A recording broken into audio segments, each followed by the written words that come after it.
saya tekankan lagi bahwa masalah swasembada pangan, masalah pangan adalah hidup dan matinya bangsa Indonesia.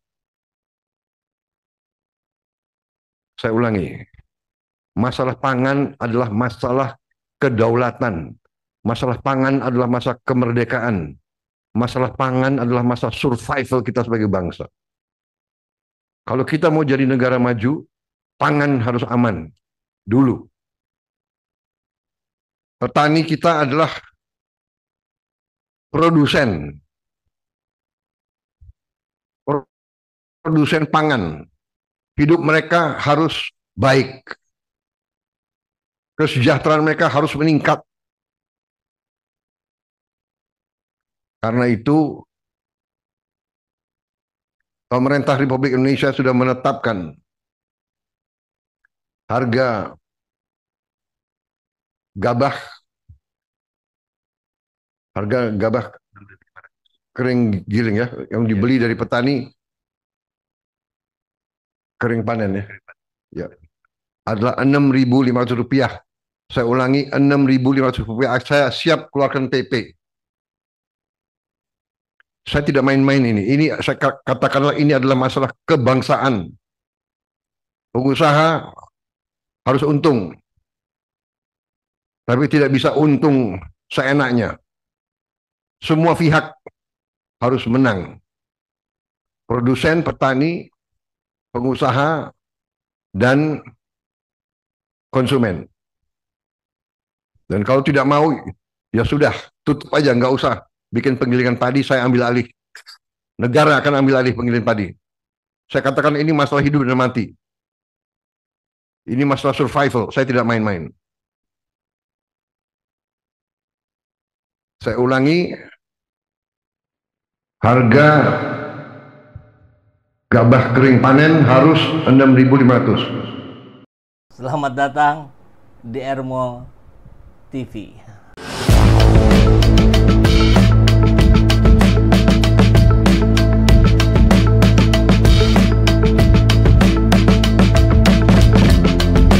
Bersama saya, Saiful Zaman, kebaikan yang terorganisir akan selalu mengalahkan kejahatan.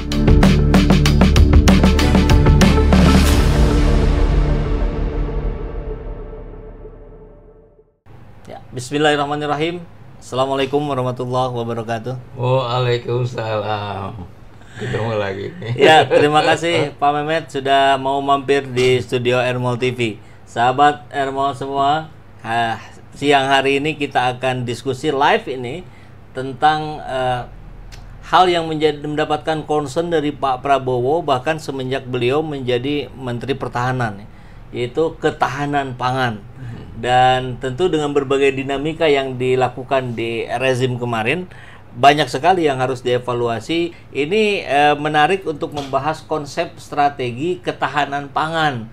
Mudah-mudahan menjadi masukan untuk Pak Prabowo dan ya barangkali kalau lebih spesifik lagi pada Menteri Pertanian atau berbagai lembaga yang terkait, Pak ya.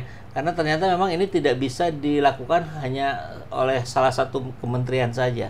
Nah, kita akan diskusi dengan Pak Dr. Insinyur Mehmet Hakim MM.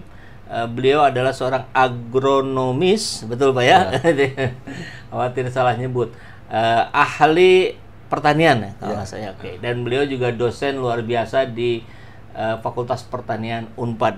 Terima kasih Pak sudah mau berdiskusi tentang ini. Langsung saja, kira-kira apa yang menjadi pokok persoalan dari pemerintahan Pak Prabowo hari ini sehingga kita layak untuk memberikan beberapa masukan. Terima kasih Kang Epul. Ya. Soal ketahanan pangan ini sebenarnya ini sudah disampaikan oleh Presiden kita Prabowo bahkan sebelum dia jadi presiden. Ya. Ini bagus sekali lah ya. Apa itu Pak? Jadi bagaimana Indonesia ini tidak tergantung dari negara luar untuk bisa menghidupi rakyat sendiri. Ya. Kita lihat misalnya Ukraina itu perang dengan Soviet Rusia, ya, itu daya tahannya bukan main. Kenapa? Karena dia lumbung pangan. Oh. Coba kalau misalnya seperti Israel gitu, Iya. perang terus-terusan sama Rusia, Oke. oh, bahkan sama Hamas saja kan Oke. kewalahan, ya. Padahal Jadi persoalannya ada di pangan, pangan. ya. Negara yang pangannya cukup Mhm. itu pasti kuat. Mhm. Kenapa Vietnam bisa mengalahkan Indonesia? Amerika? Salah satunya di pangan. Hmm. Kenapa negara-negara Amerika bisa memecah Rusia dulu? Karena pangan. Sehingga Rusia karena nggak ada makanan, akhirnya dia dibantu oleh Amerika dengan syarat-syarat tertentu. Pada saat itulah banyak negara-negara yang merdeka. Jadi Iya, kan? Amerika menjadi negara yang kuat itu salah satunya karena punya ketahanan pangan. Iya, dia produsen gandum Mhm. dan Iya, dia ekspor kemana-mana. termasuk kita yang sangat bergantung ke Amerika persoalan gandum itu, Pak. Ya. Kita impor banyak juga kan dari. Kalau di kita gandum itu hanya untuk roti. Roti itu bukan makanan utama. Oke. Buat untuk snack aja lah kira-kira gitu. Jadi kalau tidak makan gandum, tidak makan roti juga nggak apa-apa. Nggak apa-apa, kita nggak merasa lapar. Tidak, karena ada nasi. Ada nasi. Nah, pangan di Indonesia itu yang utama beras, jagung, singkong, kemudian ada lagi sebenarnya sumber yang bagus itu seperti apa ya namanya tuh, buah apa yang bener kayak keluih gitu. Apa ya? Aduh, itu bisa dibikin tepung loh. Saya lupa apa nama buah ininya. Tapi yang utama beras. Beras. Ya, kita omongin sekarang beras aja dah. Oke. Kalau jagung relatif gampang.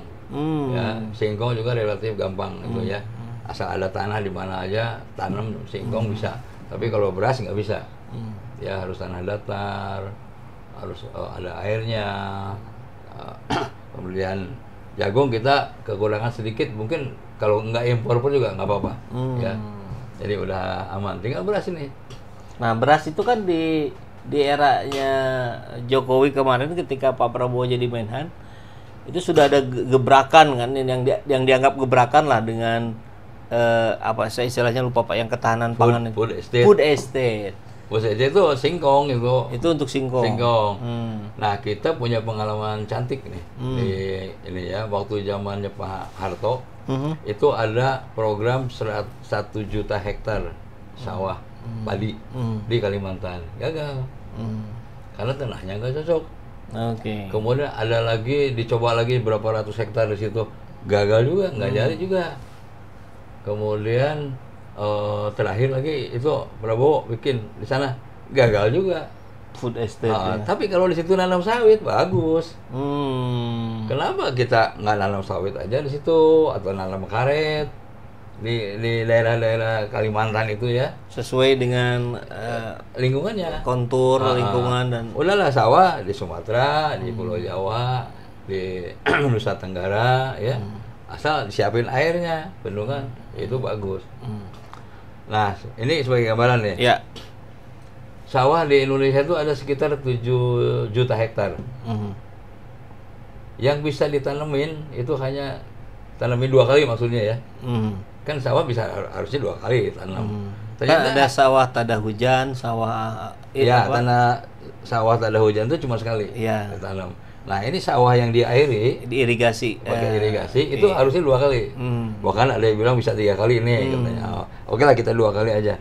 Itu dari 7 juta itu hanya 3 juta berapa? Tidak nyampe setengahnya. Enggak sampai. Itu irigasi padahal. Irigasi. Loh. Nah, kalau irigasinya dibenerin, diperbaiki lagi, itu katakan dari 10 juta sampai 11 juta hektar sawah yang bisa 2 kali itu ya. Maaf, dari 7 juta yang bisa 2 kali itu ada sekitar 4.000, jadi totalnya sekitar 11 juta hektar. Itu tambahin dong, jangan 4 juta yang bisa 2 kalinya, bisa 5 juta, nambah 1 juta hektar tuh. Gimana caranya? Ya kan tinggal perbaiki irigasinya. Berarti itu hanya bisa sekali, itu masalahnya di proses irigasi yang tidak efektif. Ya. Nah, yang gila lagi sekarang sawah-sawah tuh berkurang banyak. Karena kelakuan-kelakuan kayak Aguan gini. Aguan tahu ya? Ya. Dia pengembang, diubah gitu. pengembang yang serakah, ya. Perusahaannya di Jakarta, tapi ingin merambah kemana-mana nih. Ya. Di Tangerang sampai ke Tanah Raja itu kurang lebih 500 hektar sawah irigasi itu hilang. Sungainya atau tempat irigasi ini dihancurin. Belum lagi di Bekasi, belum di Kerawang, belum di Subang. Nah, kalau ini sepanjang ini aja sampai Surabaya ada 2.000 hektar yang dikuasai para pengembang ini, itu kan artinya ada 2.000, kalau itu 2.000 jadi 4.000 hektar hilang. Dan kita cuma nonton aja.